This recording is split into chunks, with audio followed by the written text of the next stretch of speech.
Assalamualaikum, halo semuanya. Perkenalkan, nama saya Satrio Diningrat, dari Teknik Elektro 23, semester 5, NPM saya 41870032300006.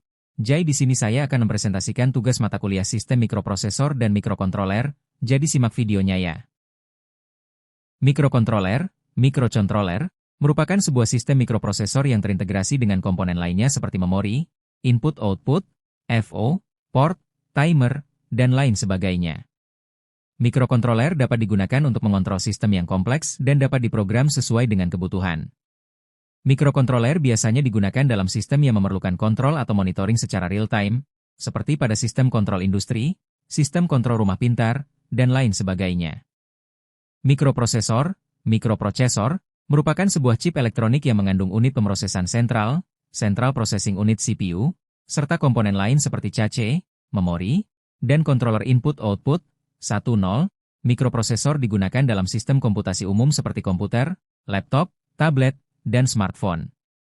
Mikroprosesor digunakan untuk mengolah data dan menjalankan program aplikasi yang kompleks.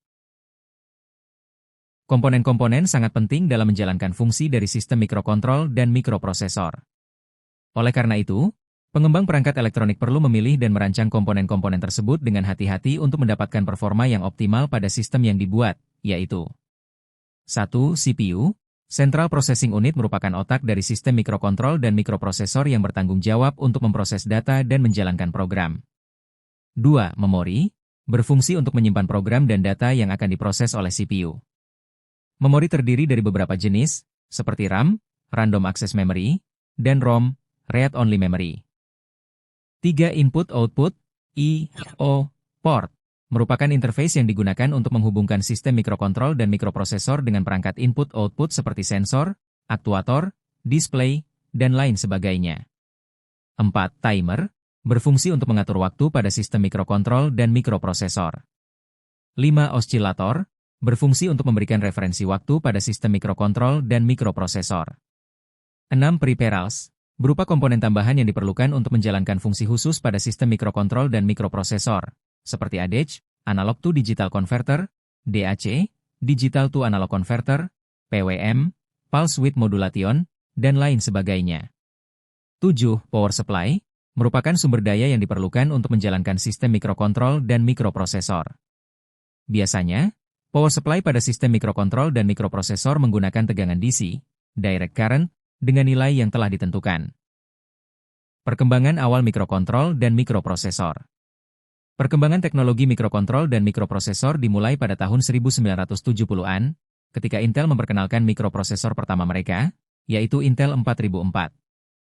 Mikroprosesor ini memiliki kecepatan 108 kHz dan hanya memiliki 2300 transistor. Kemudian, pada tahun 1972, Intel memperkenalkan mikroprosesor 8008 yang memiliki kecepatan 200 kHz dan 3500 transistor. Perkembangan teknologi mikroprosesor semakin pesat pada tahun 1980-an. Pada tahun 1982, Intel memperkenalkan mikroprosesor 80286 yang memiliki kecepatan 6 MHz. Mikroprosesor ini menjadi dasar dari sistem operasi MS-DOS yang digunakan pada komputer IBM PC.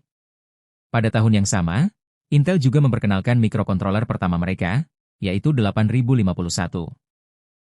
Pada tahun 1990-an, perkembangan teknologi mikrokontrol dan MIC semakin pesat dengan munculnya berbagai jenis mikrokontroler dan miker dengan kecepatan yang semakin tinggi.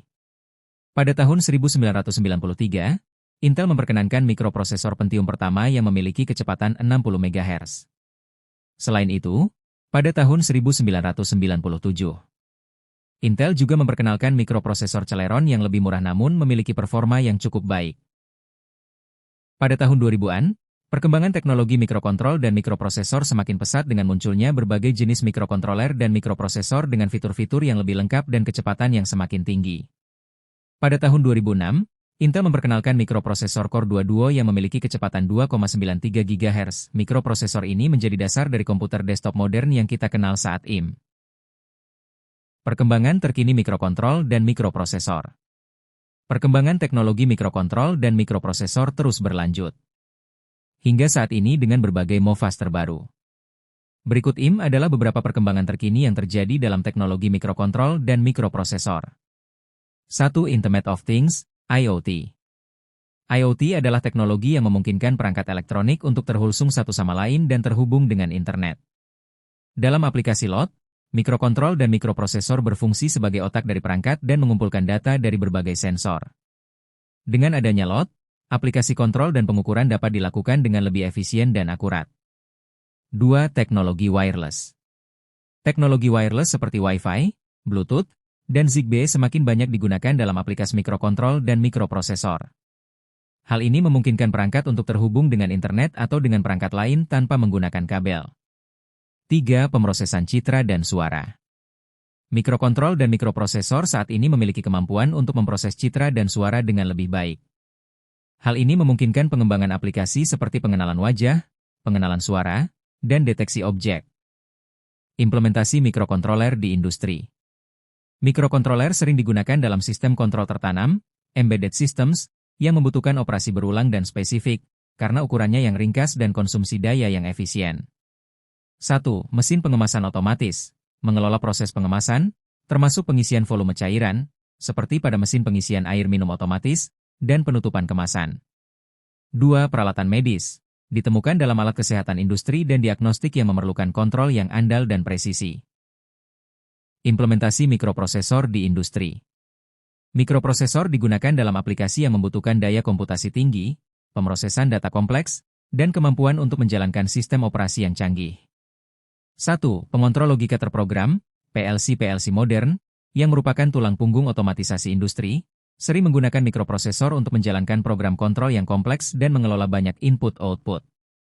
2. Sistem informasi dan manajemen data. Komputer industri berbasis mikroprosesor mengumpulkan data produksi, menjalankan algoritma pemeliharaan prediktif, dan mengelola komunikasi jaringan pabrik.